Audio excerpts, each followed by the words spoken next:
Hey everybody, I'm ZeldaMaster and welcome back to the Legend of Zelda Ocarina of Time 3D Master Quest. Last time we took on the Fire Temple, and well in this one, according to Navi, an Arctic wind is blowing from Zora's River. Do you feel it? No, I'm in a freaking volcano. Navi, are you kidding me? How can I feel it from here?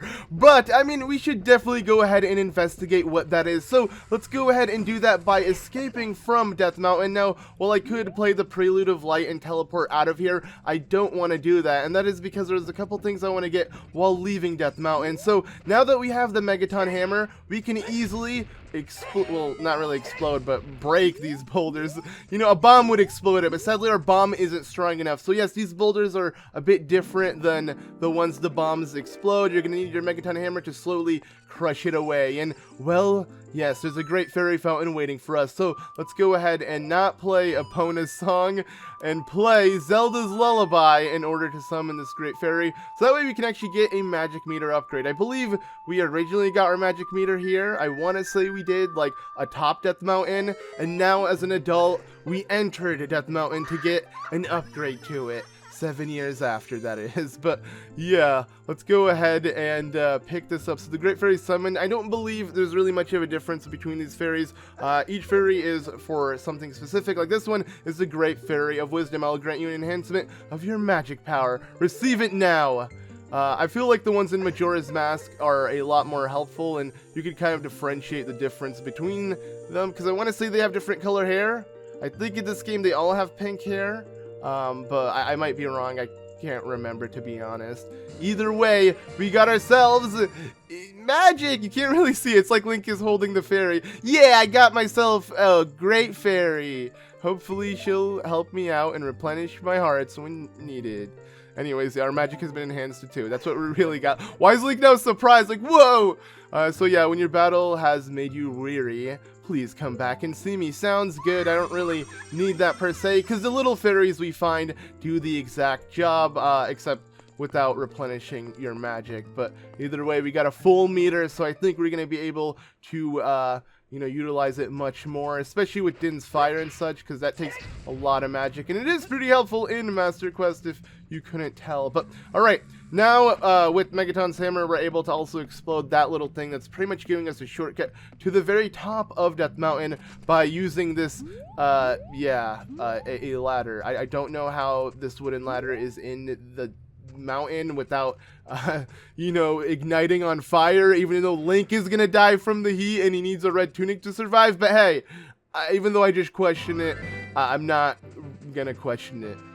That makes no sense. But alright, we're in Death Mountain Trail. Let's go ahead and jump from the top of Death Mountain all the way down. We lost quite a bit of hearts, but it's no big deal. What I want to do is I want to break this boulder, and the reason for that is so I can play the Sun Song, and yeah, you can only assume what's going to happen. Yep, Gold Skulltulas only appear at night, and there happens to be a Gold Skulltula right here. So I want to see if I can smash it with my Megaton Hammer. There we go.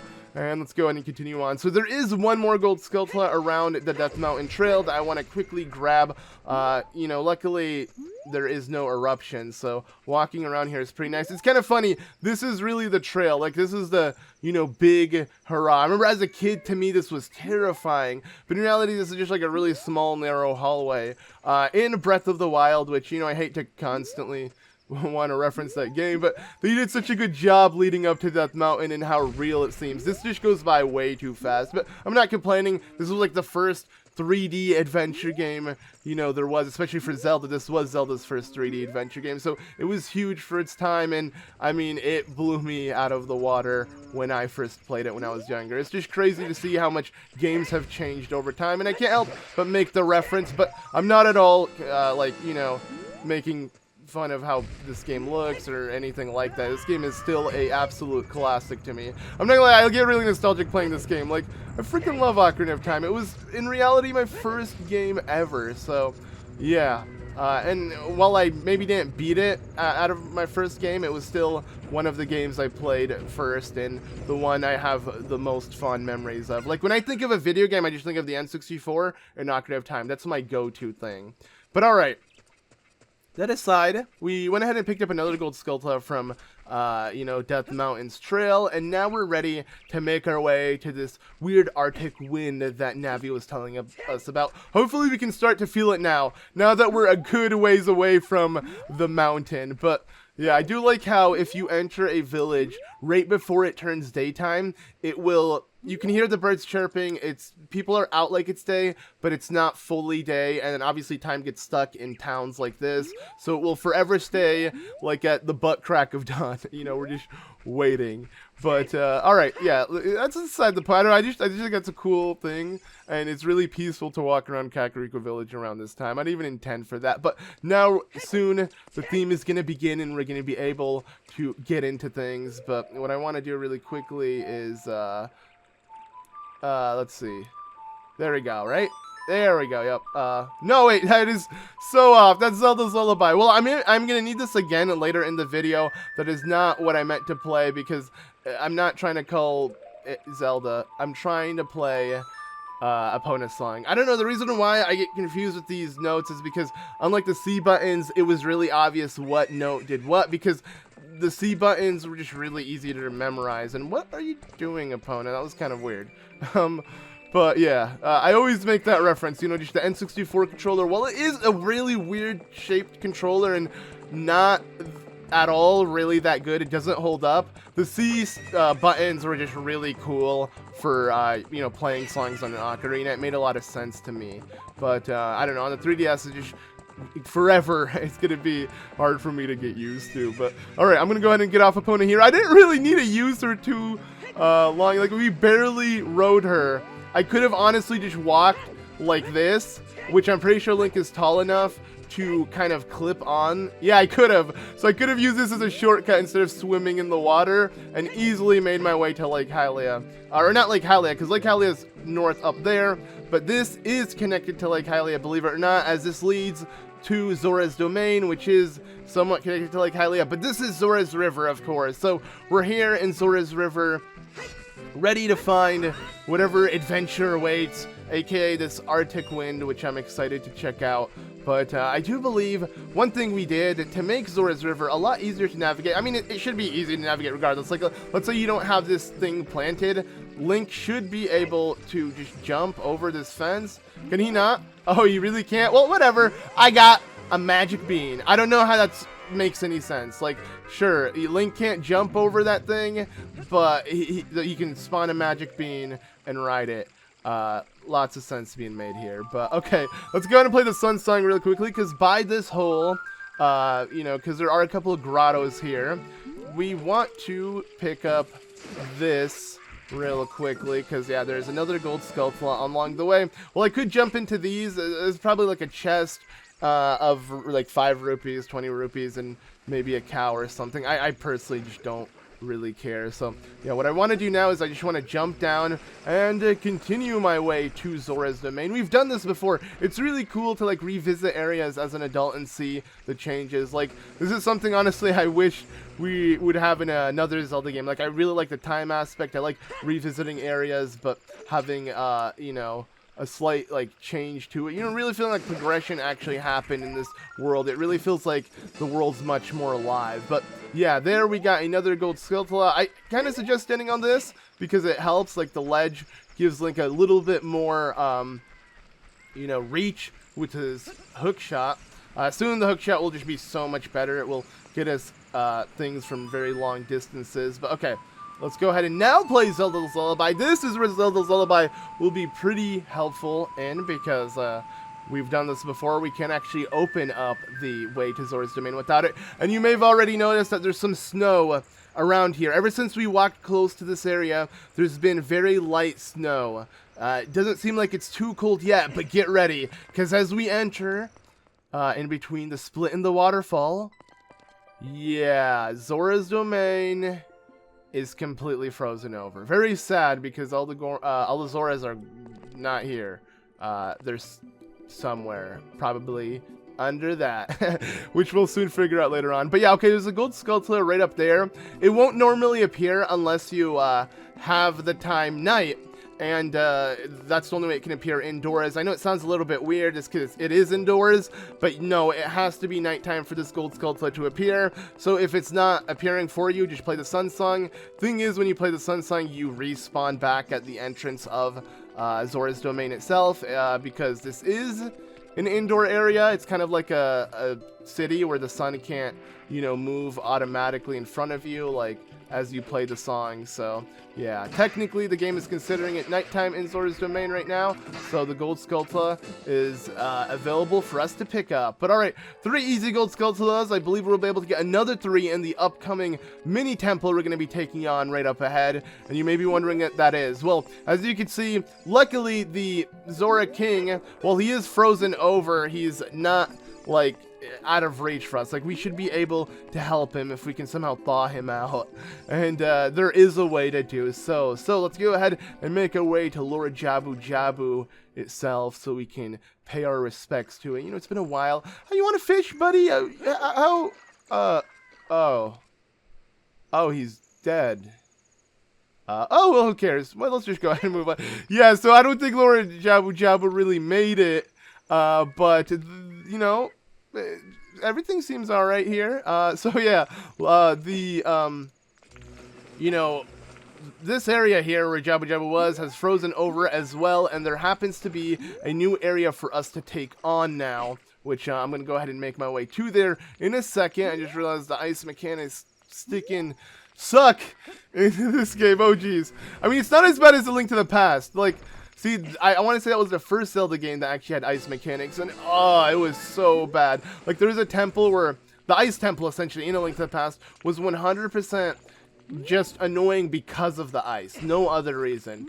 I hate ice mechanics more than I hate underwater mechanics in games. Luckily, in this game, Link is pretty efficient with his jumps. At least I want to believe he is. While these things are rotating, we're doing fine to make our way to this cave, which we're gonna go ahead and enter. So yeah, I picked up a quick piece of heart, and now we're ready to take on the Ice Cavern. Yes, this area is a lot different than it once was in Ocarina of Time, the original game. But one thing I want to do real quickly is I want to show off this really cool animation Link does if I stand around for a little bit, because this is only here.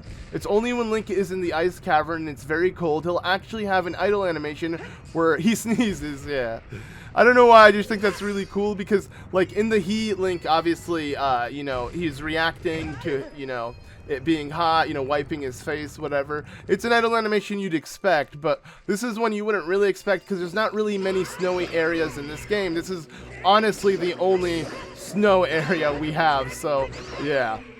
That's why I just find it really cool altogether. But alright, so first room in the Ice Cavern. I mean, we can only imagine it being a lot different than it was in the original, and that is because it is. Here is a switch that is blocking the pathway. It's kind of funny, like, how that works. You just hit the really close looking ice block that happens to be a switch, but you can kind of tell, you know, if you're used to playing this game again. Like I said, I feel like this game is definitely for people who are very used to the game, the original game, because most of these puzzles are a lot easier when you are used to Ocarina of Time's mechanics. And okay, this is where okay, never mind, that was a lot easier than I thought. So this is where I might lose a couple hearts if I get hit by these guys, but I guess not. Okay, anyways, let's go ahead and first off make our way over here, because there happens to be, yes, the things we need. So first off, okay, there's a switch easily to pick up here, and that happens to give us a chest, so that's cool. But before I do anything else, I want to make sure you are done for, and so are you. So go ahead and do your 1-2, come on. I'm only playing it safe because we are in the snow. Well, I guess the snow isn't as bad as the ice, but okay, perfect. So yeah, hitting a Wolfo on the tail immediately results in their death, and the reason for that is because, okay, they're gonna stop the music as well. The reason for that is because it's just their weak point altogether. But alright, so this is the true key within the temple. This is what we actually need, and this is what I'm going to be using a lot of. So while I do have plenty of fairies, and they will, I guess, come in handy, I don't want them right now. I want nothing but blue fire, because blue fire is gonna be very, very important. We actually need it throughout this entire temple, and we're going to need it outside of the temple for something. So this blue fire doesn't seem natural. Maybe you can use it for something. But how do you carry it? Well, this is Legend of Zelda, and a bottle can do anything. So the bottle's the answer here. All we need is a stick and bottle. So, yep, let's go ahead and fill them all up with some blue fire. And now we'll be able to pretty much melt the unmeltable. And that is this weird, you know, ruby-looking ice. So just like that, blue turns red into nothing. That's what I learned in science, because blue and red are a thing, not just your color. Okay, I don't know where I'm going with this. This is supposed to be like a really dumb joke, but I mean, the game doesn't make sense, and I'm usually always questioning a game that never makes sense when it's just a video game. We're playing as a stinking elf boy who went through time and has a fairy on him. Like, I don't know why I'm questioning anything. Alright, let's see now. So, first off, actually, since we have so much blue fire, we can just start melting these weird ice blocks. Just like we did before to get ourselves the compass. Now, I do believe we have the dungeon map and compass, so we're good to go. Or did we get the compass? Was that just a dungeon map? I don't know. Either way, moving up ahead, we'll hopefully find it. But, whoa! Avoid the boulders. Really convenient one there, because that's where I immediately ran to. But it's alright. We managed to get past these boulders. Those weren't in the original game, but still, trust me. This version of the Ice Cavern is way easier. Again, well, it's not easier. Okay, the Ice Cavern is never truly difficult. It's just tedious in a sense. This is not tedious at all. This is actually much more straightforward. It's pretty nice, believe it or not. So, all right, let's go ahead and quickly use the power of fire to melt this guy, because I actually don't want to mess with him, and yeah, he's in a really weird spot. Oh, I didn't manage to hit him fully, though. So, that kind of sucks. Yeah, what I wanted to do there was actually get my entire Din's Fire on him, because Din's Fire can completely melt this guy. There we go. As you heard, it actually hurt him twice, because the initial damage Link does when he casts it, and then it, like, explodes afterwards. So, it can do a heck of a lot damage if needed. But, okay, let's grab some more fire, because we're definitely going to be needing this. Move forward, and I believe, yep, this is where our first Gold Skulltula is, so I definitely want to pick this up, because there happens to be 3 in this cavern. So unlike an actual temple, it has 2 less, but still 3 is a whole lot that we're going to need to make sure to grab. So let's go ahead and again play the whoa, wait, please don't. No. Okay, it didn't work. Phew. You know what I thought it was going to do? I thought it was going to try to actually forward time and then spawn me outside of the thing. So, yeah. There you go. I don't know. Yeah, me and my notes with the ocarina, I'm so off. This is why I can't play an ocarina in real life. I can't even play it in a game, guys. Like, what the heck? You know, honestly, though, like, if there were to be an instrument I'd actually want to learn really well, it would be the ocarina. I mean, there is literally... I know there's a YouTuber I used to watch all the time. He used to play, like, all the Zelda songs on the ocarina, and he had, like, the actual, like, Ocarina of Time model, and I was so impressed. I'm like, I eventually got myself an ocarina, but I just never learned anything outside of, like, 2 songs. But one day, maybe, I'll learn how to play songs on it. So yeah, I made sure to pick up blue fire again, because I don't want to risk not having any on me. So now that we have 3 full jars of blue fire, we should be set to get out of this temple entirely. So we're gonna grab the compass so we can be good with that. And yeah, I think that's all that's left is the 2 Gold Skulltulas that we need to pick up to kind of 100% everything there is to get, because we already got the dungeon map, the compass, and the 1 Gold Skulltula that we just picked up. So yeah, there are 2 more left, and you may be wondering where they are. Especially if you played this game before, you would know that there's only 1 more room to this temple, and this last room is actually the most annoying room out there in this temple. So we're gonna go ahead and see what there is, and it's so funny. It's so easy and nice and awesome. Like, I love how they simplified it. So This room is supposed to be the block room. And what I mean by the block room is you're supposed to push blocks all around the room, and it is so annoying and just not fun. But you don't got to do that this time. Instead, you got to face two foes that are just going to run around and never attack you. Hit me! Come on. 1, 2, bam. Okay, there we go. Jeez, that took way too long. But alright, since we used one of the blue fires, I want to go ahead and replace this jar. We can always come back and grab more, but I'm trying not to grab more so I can be efficient with my timing here. And there happens to be, yes, a Gold Skulltula just chilling right here. Now, luckily, I don't really care what's up there. That would be a waste of blue fire, believe it or not. All I care about is what's over here, another Gold Skulltula. Now, how are we supposed to get this? Wait, Navi's turning green. Could it be? Yes, if I play the song that will summon our boy Pierre, if I actually know how it goes. There we go. Okay, there goes Scarecrow's song. Yeah, Son of Awakening. We played Majora's Mask. But yeah, our buddy Pierre should come in the nick of time to help us hook shot to the other side. So thanks, man. Let's go ahead and grab this and now move on. So yeah, with this Gold Skulltula, we are now done. I'm ready to leave. I'm done with this stinking temple. I don't care what's left. So actually, I do believe I want to burn this thing of fire, because what hit me is that's actually the way out. So I'm taking back what I said earlier.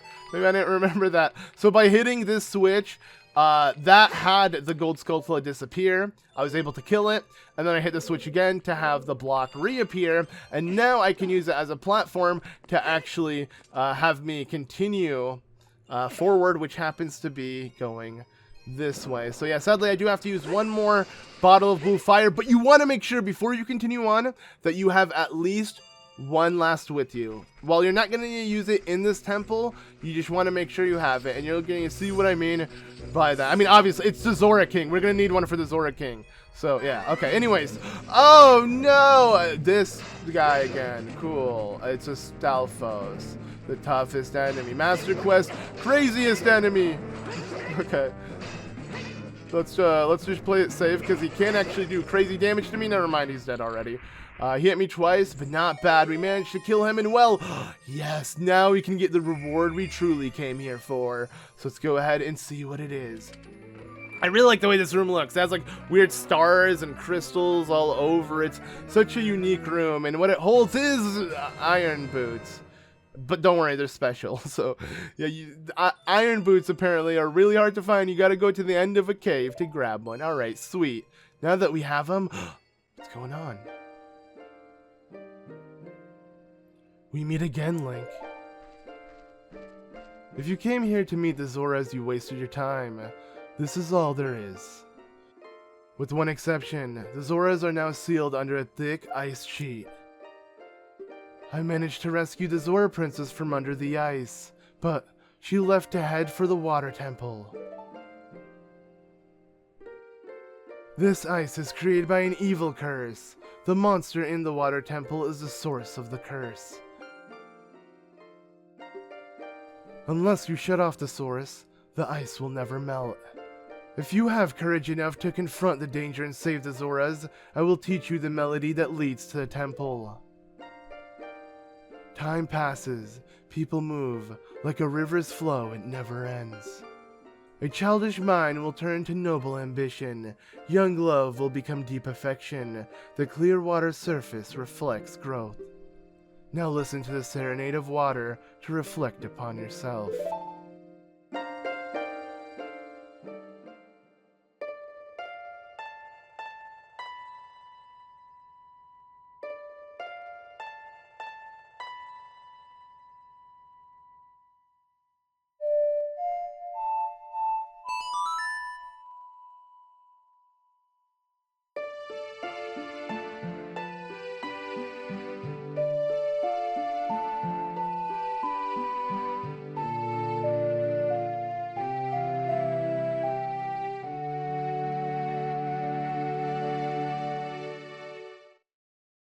You have learned the Serenade of Water. Ooh, shiny. Link, I'll see you again.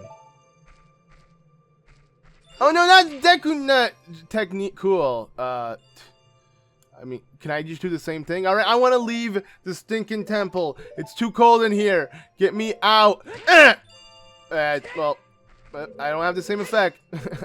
Okay, whatever. Let's go ahead and yeah, just take a quick look at this room. You can see like the weird crystal lights that look like stars, all the crystals everywhere. It's, I don't know, it's just so beautiful. But all right, anyways, yeah, according to Sheik, there's a lot to do. I mean, the Zoras are trapped under ice, and we gotta save them, including the Zora princess that somehow made her way to the water temple where the curse is, inflicting the ice upon these Zoras. So I gotta do my best to help out these guys. And to do that, let's just go ahead and leave this temple immediately. Oh, what the freaking crap? Okay, move.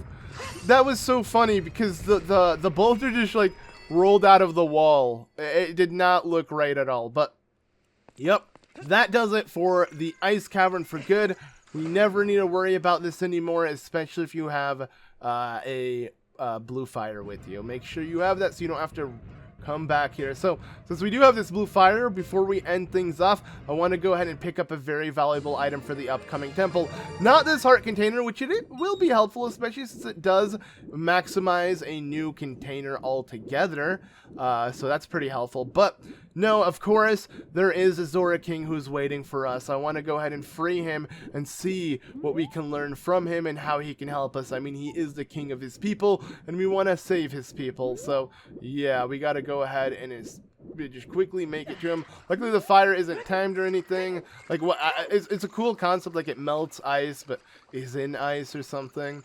But yeah, no, it's not like anything that we're gonna have to worry about in terms of like using it immediately. We could just keep it with us, but why not use it on this king? So hopefully I'm actually facing him and it registers the burn. I hope. Okay, because if I was facing the other way, that would suck. But there we go. That does that. Now we can go ahead and speak to him. Oh, I've come back to life. Was it you who saved me? Don't be nervous. It looks like you have a hard time breathing underwater. I don't know how you figured that out, but oh, alright, cool. As an expression of my gratitude, I grant you this tunic.